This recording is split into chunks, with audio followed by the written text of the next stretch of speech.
तो एक महिला उप मुख्यमंत्री को ऐसा क्यों कहना पड़ा, वो भी विधानसभा में बजट भाषण के दौरान।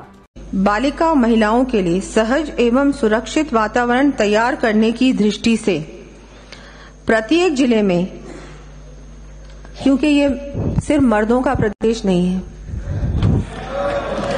महिला सुरक्षा हमारे लिए प्राथमिकता है।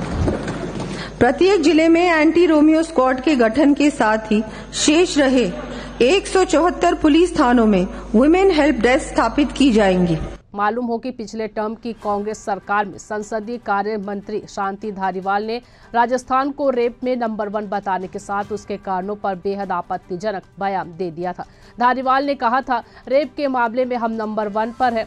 अब ये रेप के मामले क्यों हैं?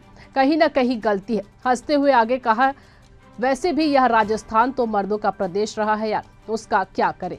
राजस्थान के चुनाव प्रचार के दौरान भी शांति धारीवाल द्वारा राजस्थान विधानसभा में दिए गए मर्दों के प्रदेश वाले बयान पर पीएम मोदी लगातार कांग्रेस को निशाने पर ले रहे थे।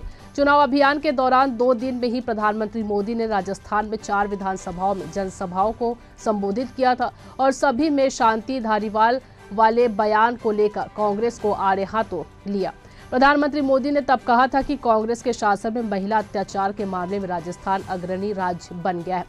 जहां मंत्री ऐसे शर्मनाक बयान देते हैं, वहां महिलाएं सुरक्षित कैसे रह सकती हैं।